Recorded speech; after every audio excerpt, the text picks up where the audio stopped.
नमस्कार दर्शकों, आप सभी का बहुत बहुत स्वागत है DHP न्यूज चैनल में। मैं हूं आपके साथ रोहित शर्मा और आज है तारीख 19 दिसंबर 2022 दिन सोमवार। हिमाचल प्रदेश के आज के मुख्य समाचार आपको बताने वाले हैं। सभी खबरें जानने के लिए वीडियो को अंत तक जरूर देखिए और यदि आप चैनल पे नए हैं तो चैनल को प्लीज सब्सक्राइब जरूर कीजिए। साथ ही बेल आइकन को भी क्लिक करें जिससे कि आपको हमारी वीडियोस रोजाना मिलती रहें। चलिए शुरुआत करते हैं और जानते हैं आज के मुख्य समाचार। हिमाचल भाजपा विधायक दल की बैठक 21 दिसंबर को तय होगा नेता प्रतिपक्ष। हिमाचल प्रदेश में नेता प्रतिपक्ष 21 दिसंबर तक ही तय होगा। इस बारे में भाजपा विधायक दल की बैठक में निर्णय होगा। नेता प्रतिपक्ष पूर्व मुख्यमंत्री जयराम ठाकुर होंगे या पूर्व भाजपा प्रदेशाध्यक्ष सतपाल सिंह सत्ती या कोई अन्य नेता बनेगा, इस बारे में अभी संशय बना हुआ है। विधानसभा का शीत सत्र 22 से 24 दिसंबर के बीच 30 दिन तक चलेगा। इस सत्र के लिए सत्ता पक्ष ने अभी मंत्री तय नहीं किए हैं। केवल मुख्यमंत्री सुखविंदर सिंह सुक्खू और उप मुख्यमंत्री मुकेश अग्निहोत्री ही बनाए गए हैं। हालांकि पूर्व मुख्यमंत्री जयराम ठाकुर इस बात के संकेत दे चुके हैं कि सत्र बुलाया गया है तो इससे पहले ही नेता प्रतिपक्ष तय हो जाएंगे। जयराम ठाकुर ने कहा कि यह बात अभी साफ नहीं है कि वही नेता प्रतिपक्ष होंगे कि नहीं। वह भी हो सकते हैं और नहीं भी हो सकते हैं। यह तो पार्टी का नेतृत्व और भाजपा विधायक दल ही तय करता है। यह उल्लेखनीय है कि एक दिन पहले पूर्व मुख्यमंत्री जयराम ठाकुर के भाजपा के राष्ट्रीय अध्यक्ष जगत प्रकाश नड्डा से भी मंत्रणा हुई है। इस बार भी व्हाइट क्रिसमस के आसार कम, हिमाचल में एक सप्ताह तक मौसम साफ। हिमाचल प्रदेश में इस बार व्हाइट क्रिसमस के आसार नहीं हैं। प्रदेश में एक सप्ताह तक मौसम साफ रहने के आसार हैं। मौसम विज्ञान केंद्र शिमला ने प्रदेश के सभी भागों में 25 दिसंबर तक मौसम शुष्क रहने की संभावना जताई है। वहीं मैदानी जिलों में 21 दिसंबर तक सुबह और शाम के समय धुंध पड़ने का येलो अलर्ट जारी किया गया है। इन जिलों में धुंध ने लोगों की परेशानियां बढ़ा दी हैं। बिलासपुर और मंडी जिले के कई क्षेत्रों में धुंध पड़ने से वाहनों की आवाजाही प्रभावित हो रही है। उधर न्यूनतम तापमान में लगातार कमी आने से मैदानी जिलों में सुबह और शाम के समय मौसम में ठंडक काफी बढ़ गई है। बिलासपुर, कांगड़ा, हमीरपुर, ऊना व मंडी जिले के लिए सुबह के समय शीतलहर का अलर्ट जारी किया गया है। रविवार को भी प्रदेश की राजधानी शिमला समेत अन्य भागों में मौसम साफ रहा। सीएम सुक्खू बोले, हिमाचल कांग्रेस में अंदरूनी कलह नहीं, संघर्ष मुख्यमंत्री पद के लिए था।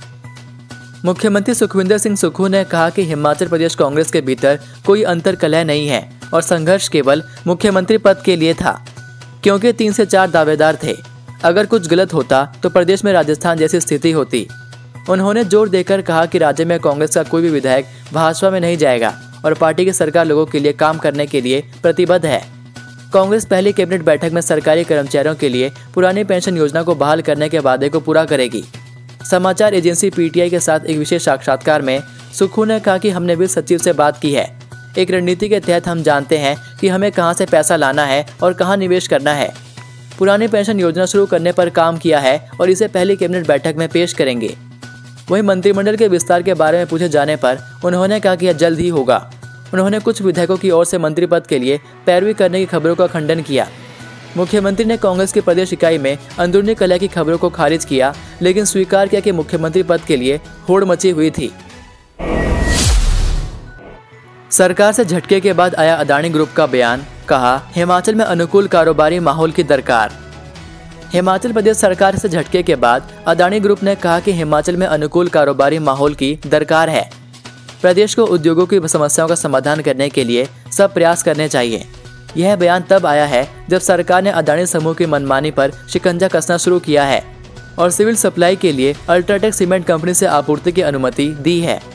रविवार को जारी बयान में अदानी समूह ने कहा कि प्रदेश में उद्योग चलाने के लिए सहयोग और सौहार्दपूर्ण माहौल की आवश्यकता है। ऑपरेटरों से भी सहयोग की जरूरत है। कहा कि हिमाचल अनुकूल कारोबारी माहौल देकर समूह के विस्तार योजना में महत्वपूर्ण भूमिका निभा सकता है। धर्मशाला में अनियंत्रित होकर नीचे गिरी जीप, 1 की मौत, 4 घायल। हिमाचल प्रदेश के कांगड़ा जिला के धर्मशाला में सोकनी का कोट ग्राम पंचायत में एक मुद्रिका जीप अनियंत्रित होकर डंगे से नीचे गिरकर पलट गई। हादसे में एक व्यक्ति की मौत हो गई जबकि 4 घायल हुए हैं। 2 घायलों को टांडा अस्पताल रेफर कर दिया गया जबकि 1 घायल को प्राथमिक उपचार के बाद घर भेज दिया गया। जानकारी के अनुसार श्यामनगर का एक परिवार मुद्रिका जीप में पिकनिक मनाने के लिए सोकनी दा कोट ग्राम पंचायत के तहत टिल्लू गांव गया था। रविवार सायं जब वापस आ रहे थे तो सोकनी का कोट ग्राम पंचायत के पास एक मोड़ पर गाड़ी अनियंत्रित होकर डंगे से नीचे गिरकर पलट गई। गाड़ी में चालक सहित कुल 5 लोग सवार थे। एक व्यक्ति की मौत हो गई जबकि 4 अन्य लोग घायल हो गए। सालों बाद दाड़लाघाट बाजार में सन्नाटा, बरमाणा प्लांट के बाहर आज सोमवार को धरना देंगे ट्रक ऑपरेटर। अंबुजा प्लांट में तालाबंदी के चौथे दिन रविवार को बाजार में सन्नाटा पसरा रहा। इससे पहले रविवार को दाड़लाघाट में चहल पहल रहती थी। इस बार बाजार बिल्कुल खाली रहा। ढाबे, मैकेनिक, स्पेयर पार्ट समेत सभी दुकानें रविवार को बंद रही। दाड़लाघाट बाजार से लेकर करीब 3 किलोमीटर के दायरे में जगह जगह ट्रक खड़े हैं। बीते 4 दिन से इन सभी का काम 80% तक कम हो चुका है। ज़्यादातर दुकानदार घर जा चुके हैं।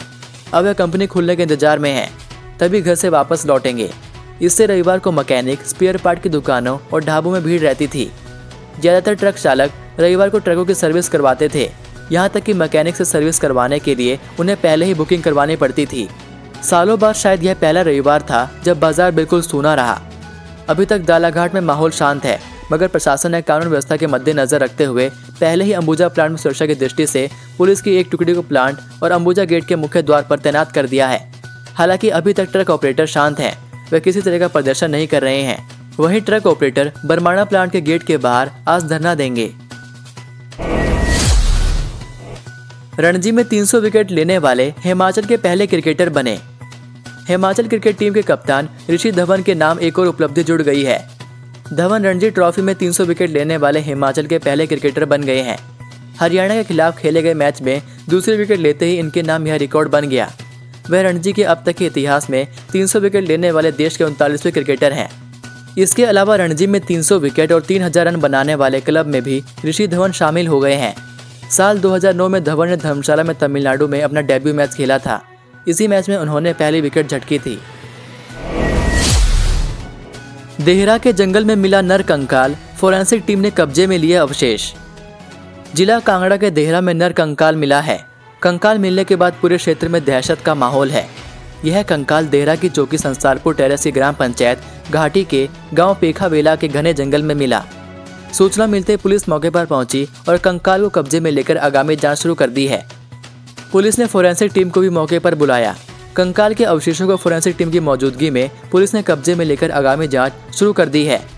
बताया जा रहा है कि जहां पर कंकाल मिला है वह जगह रिहायशी इलाके से काफी दूर है। कुछ लोग जंगल में गए थे। उन्हीं लोगों ने इन नर कंकाल के अवशेषों को देखा और इसकी सूचना ग्रामीणों और पुलिस को दी।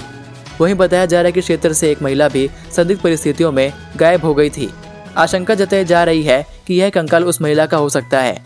वहीं डीएसपी देहरा विशाल वर्मा ने घटना की पुष्टि करते हुए बताया कि जंगल में कंकाल मिला है। पुलिस ने मामला दर्ज कर आगामी जांच शुरू कर दी है। भारत ने बांग्लादेश से पहला टेस्ट जीता, Kuldeep Yadav player of the match. Bharat ने बांग्लादेश के खिलाफ पहला टेस्ट मैच 188 रनों से जीत लिया। इसी के साथ भारत ने 2 टेस्ट की सीरीज में 1-0 से बढ़त हासिल कर ली है। बांग्लादेश ने चट्टोग्राम में खेले गए पहले टेस्ट मैच के आखिरी दिन चौथे दिन के अपने स्कोर 6 विकेट पर 272 रन से आगे खेलना शुरू किया, लेकिन उसके 4 खिलाड़ी 52 रन बनाकर पवेलियन लौट गए। इस प्रकार भारत ने बांग्लादेश के खिलाफ पहला टेस्ट 188 रन से जीत हासिल की। कुलदीप यादव को प्लेयर ऑफ द मैच चुना गया। उन्होंने 40 रन बनाए और दोनों पारियों में 8 विकेट भी लिए। एचपीएमसी दिल्ली में खोलेगा 90 जूस बार, सरकार की मंजूरी को भेजा जाएगा मामला। हिमाचल प्रदेश बागवानी उत्पाद विपणन और प्रसंस्करण निगम निजी क्षेत्र के साथ मिलकर दिल्ली में 90 जूस बार खोलेगी। निगम के निदेशक मंडल की बैठक के बाद ये जूस बार खोलने का मामला राज्य सरकार के पास भेजा जाएगा। सरकार से मंजूरी मिलने के बाद जूस बार खोलने की प्रक्रिया आरंभ हो जाएगी। राज्य सरकार पहली बार मेट्रो में एचपीएमसी जूस बार खोलेगी। इसके लिए निगम ने कंपनियों से 2 बार निविदाएं आमंत्रित की थी। दोनों ही बार एक फर्म एचपीएमसी से जूस बार खोलने की रुचि दिखाई है। आपको बताते हैं कि एचपीएमसी इन जूस बार को खोलने की एवज में सीधे 5% कमीशन लेगी। इसके अलावा जितना जूस फर्म बेचेगी उसकी सेल पर लाभ का 5% हिस्सा अलग से वसूला जाना है। एचपीएमसी के महाप्रबंधक हितेश आजाद ने कहा कि 90 जूस बार खोलने का मामला बीओडी के बाद सरकार की मंजूरी को भेजा जाना है। सरकार से मंजूरी मिलने के बाद जूस बार खोले जा सकेंगे।